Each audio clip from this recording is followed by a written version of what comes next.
Good afternoon. Yeah. So we have a very interesting panel here with us today. Leaders who have done product development all through their careers, very great experience in this area. So before we start, I wanted to set some context to the discussion today, kind of highlight what we would like to talk about.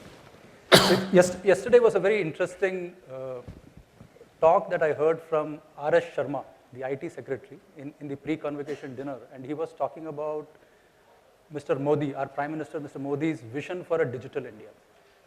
And in the process of it, he was kind of talking about the data, the concepts behind a digital India, which he said was to connect every Indian to a digital world. And it meant, today, if you talk about Aadhaar, he was saying that there are 700 million Aadhaar, people who are already enrolled in Aadhaar. We have 900 million mobile connections, 200 million, smartphones growing at the rate of 7% month on month. So he was talking about all these assets, and he was saying it is just really churning it into such an interesting time for product development. It's really like creating a huge product development ecosystem in the country. So it's a great time for us in India in terms of product development, in terms of what we want to see happen from here. But what exactly is product development? I mean, when you look at it from a context in India, right, most of the times it relates to engineering. So product development is just not about engineering, it's about design, it's about product management, it's about sales. But from an Indian context, a lot of times the dependency on product development has primarily been from an engineering perspective. So where do we stand in terms of design happening from India? Where do we stand in terms of product management happening from India, sales, controlling, helping sales of products from India? The context also is important when we talk about, global products. I mean, local products, some of these things would be happening, but are we really doing some of these things from a global products perspective? Are we managing global products end to end from India? So that would be a very important and an insightful question to our panel here today. The second is, where is product development itself going? I mean, with disruptive innovation happening, concepts like design thinking, lean practices, customer development, a lot of things are happening. Agile coming into play. The whole concept of product development is changing from a traditional 3 hierarchical models to a holistic development approach. So it would be very insightful for us to hear from you in terms of how this is impacting us today. How is product development impacting us today? The third one I wanted to talk about was from a product ecosystem, which I mentioned at the start. What is a product ecosystem that we can leverage in India? What is the product ecosystem that is happening? Open source, cloud, startups, technology accelerators, all of these things. How do they impact our ability to really create products out of India? And then I thought we would summarize it with a question to our panelists in terms of what is the future for product development? And then we'll take some questions from all of you all. So this how would, was my idea of going with this session. So Usha, I can start with you. So where do you think, we are in terms of product development? Do we have the complete, end-to-end, all the 3 pillars of product development happening in India, or how does it go? What exactly happens in product development from an Indian perspective? Okay, I've been in the industry for a long time here, and it's come a long way. I remember building products for India, from India, about 2 decades back. At that time, the product management concept itself was very new. It wasn't there, and trying to understand, it was a human touch, was a HRMS kind of application. We all think we know what it is, and we try to build it that way, but it became part of BAN ERP and was offered in Indian market. But we understood what it takes. The scalability, the extensibility, and all those concepts that are important. Okay, but from that, if I move to sometime later, early 2000s, the experience has been moving products, taking over lock, stock, and barrel in India from global thing, and owning them. You own the code, and you own the market, the sales, the roadmap, and the roadmap was new. Correct. How do you look at a roadmap for next 3 years or next 5 years, for example? And how do you get the analyst perspectives? Okay, and where is that domain going? It is just not knowing how to engineer the product, but how do you look at all those aspects? And where does the user play come in? What are they looking forward to? So understanding all of that was very rich experience. Today, I think I'm very glad you mentioned Arash Sharma. He mentioned the platform, and our company made a big bet on supply chain platform. We are a premier supply chain solutions company, and we had 26 plus solutions. They were not talking very optimally to each other. Okay. Now, if you look at e-commerce sales today, in 2013 it was said it is about $1.3 trillion. It's growing at 17% every year. Now, what does it mean to applications that we are looking at? You need cross-application optimization, okay, and seamless experience to customer, and you don't want to lose the sale. Now, it means that you should have visibility into the entire supply chain, okay. That means you have to stitch together everything. They need to talk to each other seamlessly, and that is where we built this platform from scratch, where India played a very big role. Now, to the question again, coming back to what is product engineering, product management, product design, we're an integrated product development organization. 70% in terms of our capacity is in India for product development. Having said that, product management is in US, okay? But we work as one team, okay? We are globally working on all of this together, and we develop a lot of proof of concepts. We have product architects, we have technical architects, we have business analysts who work together looking into the future and building those products. I think we have come a long way. Now, again, I'm not saying that we have enough product management capability around, okay? And that also means that you need to be close to the markets, which are typically in US and Europe, and also the kind of exposure to the customers. That is getting better with the e-commerce kind of solutions, but I think we have traveled a long way. What about you, Venki? What would be your experience in this regard? Yeah, so a lot of it I kind of echo what Usha was saying. So for us, the challenge has been that, we are traditionally, Persistent has been a services organization. We were doing product engineering services, so we were building products, but it was for our customers. And the expectation on the teams were that, they would get the requirements, the architecture pretty much from our customers, and we would do the, the engineering related work. More recently is when we really started moving into owning our own products and building a line of business around our products. And some of the challenges that what Usha was mentioning is true, that at the end of the day, if you're building a global product, your product management and sales has to be very close to the customer. A lot of the sales still happens in the US, in the European region, and having a foot on the ground near the customer really helps the engineering team to build the right kind of products. Having said that, the technologies today have evolved so that, having global teams is very, it's not a challenge anymore. Maybe 10 years back, we didn't have the kind of communication infrastructure, kind of tools to have a collaborative, geographically dispersed teams. But more and more off late, if you see, those challenges have gone away, and we are able to now have an integrated team where the product management could be wherever the customer is, and the engineering can be located anywhere. So we do have globally distributed teams, we do both for engineering as well as for all these other three pillars that you talked about. We have a distributed team, but they all function as one single unit. How has your experience been in Yahoo, Ananda? How is it different? Yeah, so if you look at the history of the software industry in India, we had started off more as a services company, as Venki was saying. We would be given the specs, and it was mostly engineering focused, and the most of the IP was in doing that work in the most efficient way. And over the years, as we have evolved as a software industry, one of the things that we have to start looking at is how do we build products from scratch? How do we get those ideas? And for that, we have to be near the customer as much as possible. And the challenge there is that most of our customers are still quite far away. And we have to have a nice way of making sure that the engineers are also exposed to the customer requirements as much as possible, not just the people who are the product managers. And all. It has to be in the psyche. We are not, many times in the engineering world, we think of these as projects.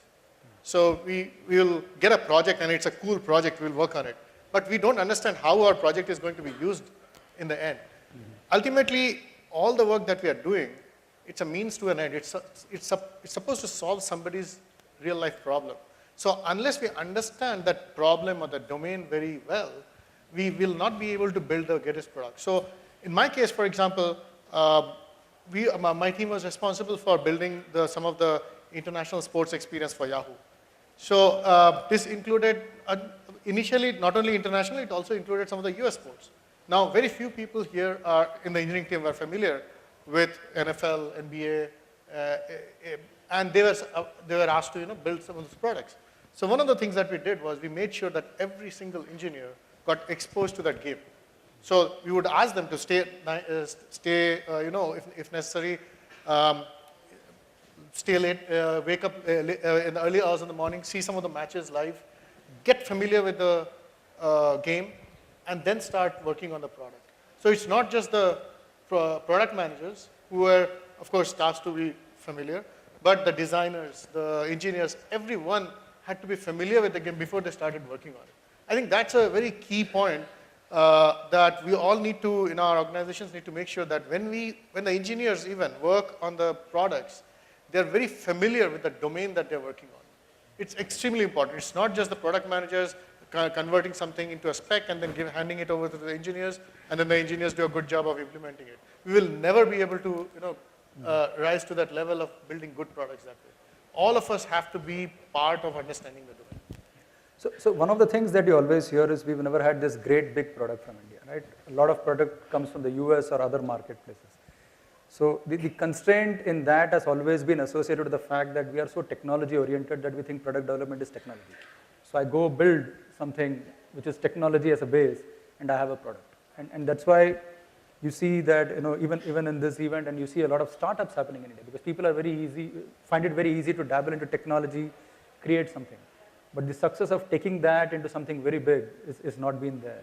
So do you still see that as a challenge in India, Isha? For example, the ability for people to understand how much of importance is there in design, how much of importance is there in product management, sales, getting that input. Is that a hindrance for us to really take a product development from scratch in India and make it global? Again, I'll talk from experience. Recently, our teams have developed a product called Store Inventory Fulfillment, which is part of the omni-channel journey offerings that we have. Now, when we're offering that, it's a mobile-based solution. And this is touching the life of the store associates in the global markets. Now, just taking the example of what you took as sports, I would say that many of the people are also not aware of the kind of sales cycles that happen there. Okay, so our team, in conceptualization, ideation, along with the business analyst, with the core team, spent some time in the geography, understanding the domain, what is required, and they also came back and developed a day in life scenarios which they used to test the product developed later. And we had set up here a COE for mobility, and we had our own standards for mobile architecture, and which we have used to build the product. Now, as you said, technology is important, technology is very critical, but you need to have the knowledge of how the product is used.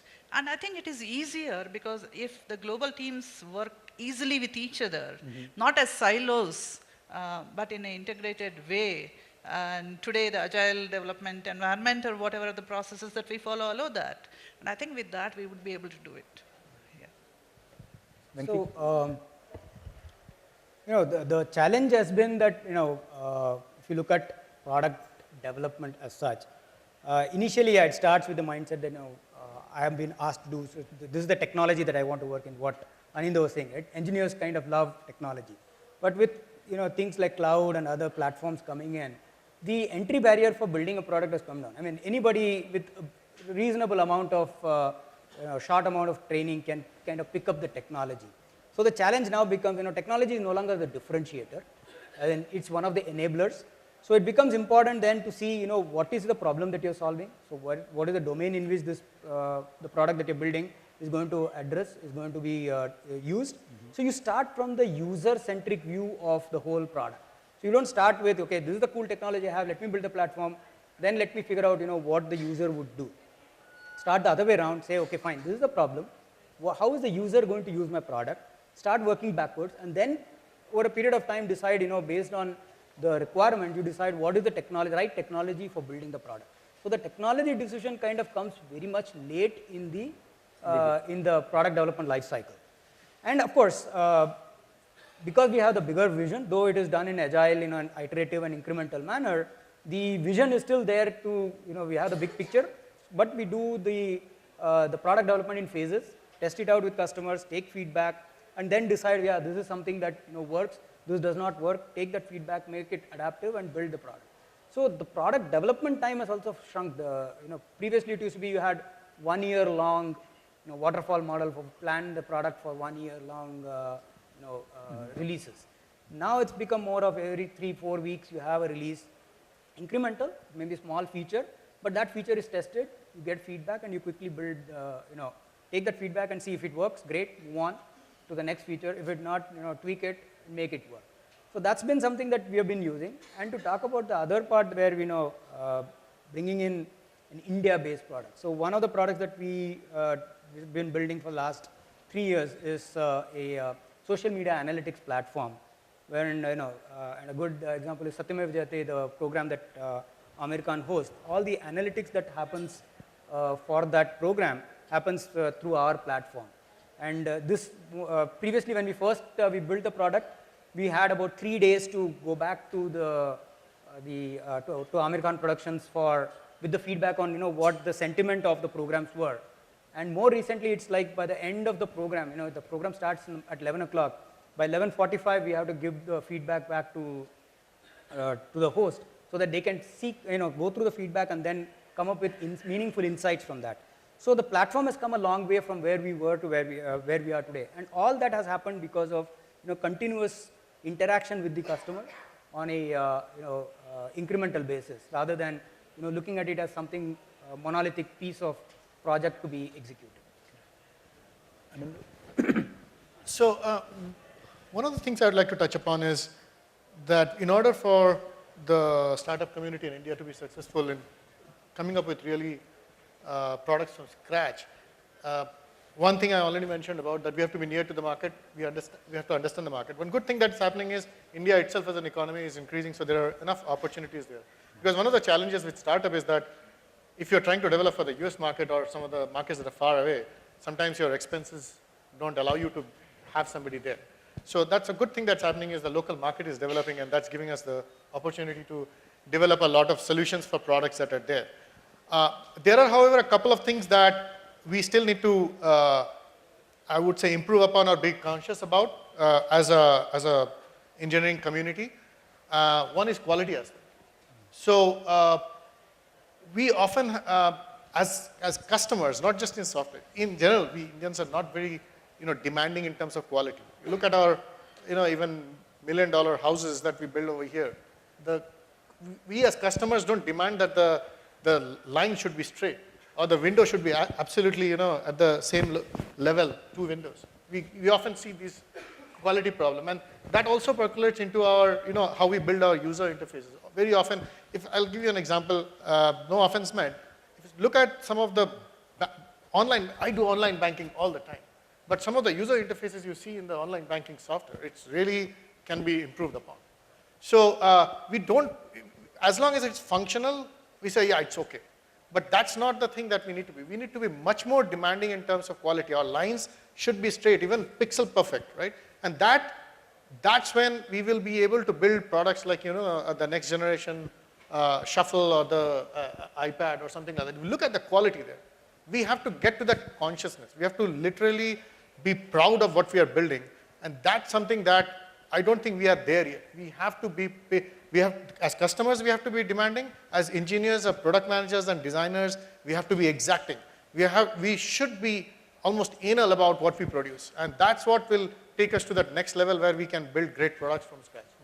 And to add to what Anindya was saying, the user experience part, right? So the typical way of doing it is you build a functional working product, test it out, and then say, oh, well, I'm taking 7 clicks to reach a login screen. So let me try to, optimize that and build in some level of user improvements on that. But that is not how, that's at the end of the day, it's still an afterthought as opposed to, thinking from the user standpoint. So bringing in the user experience and the design thinking right in the beginning is very, very critical for building these, high quality products that will get worldwide appeal. So if you look at product development itself, from a hierarchical product management design to engineering concept, it's kind of changing, right? With the advent of disruptive innovation, with the advent of agile, lean practices, customer development, there are so many things that are happening. The traditional model of a large, like you said, 1-year plan for developing a product is being completely broken by, somebody with a 3-member team coming out with one innovative product that destroys something that you're been building for the last 1 year or 2 years. So how is this impacting the way we develop products? How is this really making an impact, to the future of product development? What would you say, Usha? Again, some of the new things that all of us have been learning and deploying is concepts such as design thinking, right? You look at what is that we are trying to solve, and then looking at how we go about doing it. When I gave the example of in-store fulfillment, we did that. We tried to do a kind of small experiment with it and sit with the people who are going to use it and then come out with, okay, does this make sense? And then really detail it out. I think that is one thing which is coming into India. I see a lot of people talking about it. Under the aegis of NASSCOM, I would say that we're also planning to run product thinking workshop. Correct. November 29th, it is there for product companies, and also design thinking workshops. I think they will happen. This is to enable that kind of thing. So that is one of the trends that I would see happening. The second one I would say is India is good for engineering. Okay, right? But from engineering, go to really deep design expertise. Okay, and user experience is becoming very, very critical. Because when we are saying anybody can do e-commerce, anything from anywhere, it has to be fulfilled from everywhere, however. Correct. And then that means that the amount of understanding, the way the user perceives it, and the way you make it seamless, that requires a lot of capabilities in design, okay? And which can stand the performance requirements, okay? And that capability, I think that needs to be developed further. It is there, but I think it requires to be developed further.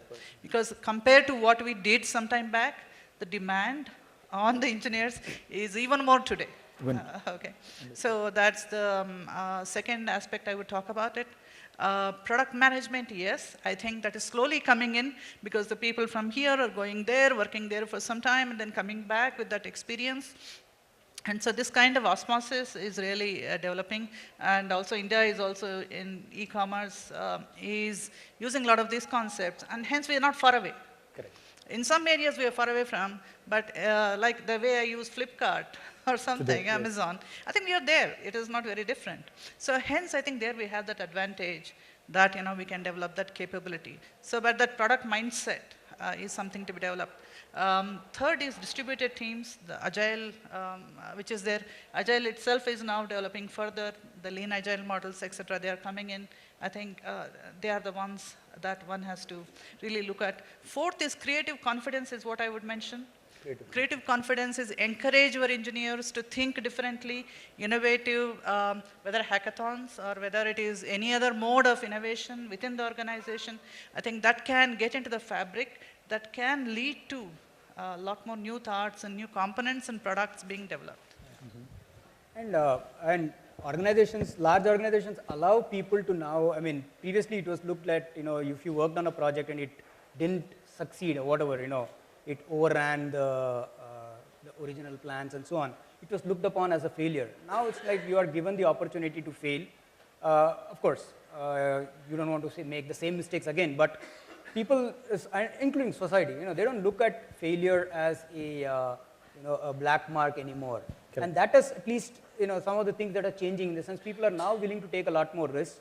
They are willing to try out on products or projects where, there's a higher risk projects, but people are willing to try it out just for the heck of it because they feel that, they can learn something from it and be part of that journey. And, on the technology side, yes, disruptive technology like, now we are designing for mobiles as these, at least the first platform where the product will get consumed. And when you're designing for the mobile as opposed to a typical desktop or a laptop, first thing is that it's a very personal device. So the user experience becomes a very important aspect. I was reading a statistics that, from any of these Apple or Google Play Store, 95% of the apps that get downloaded get used probably once or not even once. Because people use it, they don't like the user experience, they just don't use it again anymore. And the cost of developing these apps is high. I mean, in the sense, you have to try out multiple times before you get it right. So, if you don't get it right the first time, it leaves a little bit of a negative view on the company itself. So, it's very important that's why that early trials, making sure that you try it out with friendly customers, make sure that the feedback is incorporated, all that becomes a very important thing. So, that's the mindset that we need to really look at. And the other last point is that, if you look at the current generation that is graduating from, colleges today, they've all grown up in the digital world. They are familiar with, what is a good app and what is not a good app. So they have at least intuitively, they know what is likely to work and what is not. So if we can hone in on that intuition a little bit more, and that will probably, in my view, that is something that we can leverage to build great products. So, agree with mostly what Venki was saying. One of the things is the technology and the world is changing so fast that we have to be in an agile mode. I don't think we have an option. We can't have cycles which run into months before it is released. First of all, by the time it's released, things might change in the app or the whatever product we're building may not be applicable anymore. Yes. So that's not the point. We are all have to be in that mode. That's given. The interesting thing is, and we also need to learn how to, try something out, fail fast, move on, try something. But what we do not many times do is make sure that we architect our products or our experiences in such a way that we are able to gather data wisely as to why it failed. So then what happens is we are failing, but we are not learning from our failures. We keep trying different things. We don't know what exactly happened. I think a much more systematic approach needs to be taken while we are designing. When we are designing a new product, we need to be upfront where we should say, okay, what is our success criteria? What are some of the things that we should measure to say that, okay, we are satisfied with the product? And do we have mechanisms in place, built into our product to capture what part of the product failed? I mean, if you're designing a web page, we should be able to know, okay, which part of the web page had maximum eyeballs, which one didn't. So if we do not instrument our code in that way, right from the ground up, when we launch it, we will know it's not working well. We expected 1 million PVs per week. We are just getting a few Ks. But we will not be able to say why it didn't. So right from the beginning, since we have to be in this iterative mode forever, our product should be architected in such a way that we are able to collect the stats and do it in a very systematic, analytic way. All these iterations that we go through should be data driven, not just intuitive or okay, I didn't work, let's try something else. That makes the whole process much more inefficient. So in the interest of time, I'll cut short the last point, to some simpler, much simpler feedback from you all. So the thing is, even in yesterday's talk, everywhere, if you go across, you hear a lot about the product ecosystem in India, right? The startups, the angel networks, the venture funds, cloud, everything coming in place. So this is really giving a lot of opportunities. It's right, like you said, Venki, it's breaking the barriers for us to, kind of start developing products. So what do you see is the future of product development in India? I mean, what would it be for the person on the floor to think, hey, I want to develop a product. So what can I do? What is the future from a product development perspective? What could people look forward to? Isha, if some insights on that side. I would say it's going to be exciting for the people because it's a very vibrant environment today. You have a very energized startup ecosystem. And if you look at a place like Bangalore, the number of companies you can cooperate, collaborate with and learn is very high, okay? And that itself is encouraging that. To give an example, one of the embedded product that in my career we were developing, we had Intel providing the processor roadmaps, which was very useful. So that kind of ecosystem is not outside, it is inside here. So that makes it very easy. That is one. The technologies are very interesting. As you mentioned, for the new generation, they're very intuitive, and they would learn it, deploy it very quickly. Now, there also lies the danger.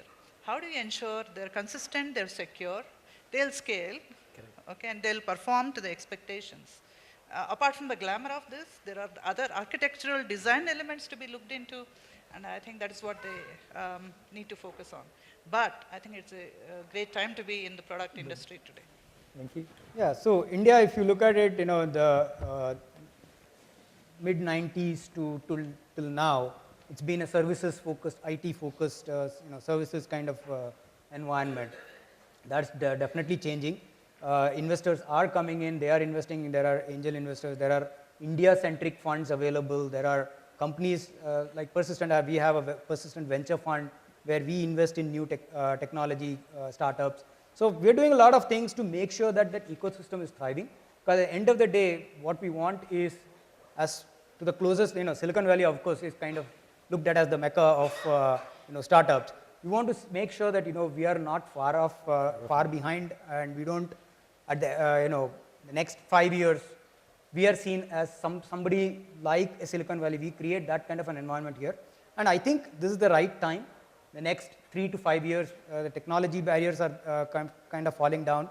It's much more easier for us to adopt new technologies almost at the same time as it happens in the rest of the world. So we are right there. It's just the question of bringing in the right ingredients and make sure that we are leveraging all that to build a great product ecosystem here. So I have a slightly controversial, I would say, point here. If you look at it, all through these years that the sector has been successful, IT sector has been successful here, we have made, the software industry has made money mostly outside India. Outside India. And that has worked very well for the services industry, but it may not have worked very well for product industry, because if you look at the revenue shares of most of the GICs here, the revenue in this part of the world has been very small, and we haven't cracked that.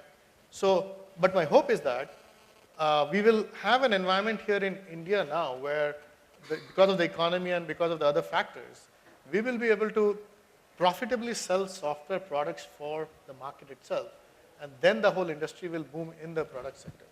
If that is not the case, then we are in a kind of a tight spot. Understood. That's my slightly controversial thought. Thank you. Do we have time for questions? A couple of questions. So I'll leave the floor open to some questions. We have time for a couple of questions. Anybody?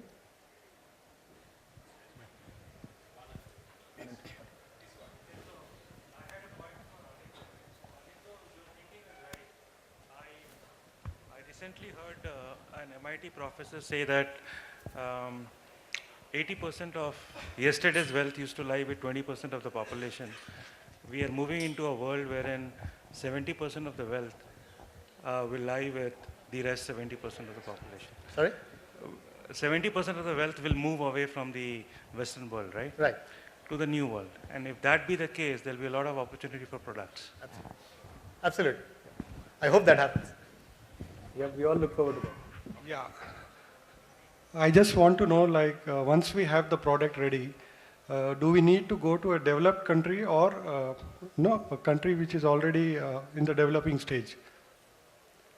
For what? So it's a question of, what is the product that you're building? If you're building the product with, that in mind, for example, if you're building a product to solve a problem that is specific to, let's say, India or, Eastern Africa, whatever, right?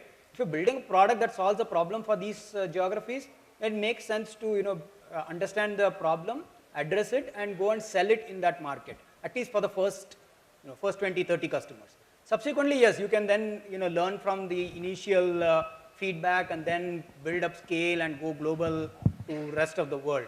but your initial problem that you're trying to solve has to be for a specific geography, and then you focus on selling it in that geography. Okay, thanks. I think that's one of the things that we have to be careful about. We don't build a product and then try to sell it, because that's, I would say, you've gone there, that's backwards. You try to solve a problem for somebody, find out what that problem is, then create a product to solve the problem.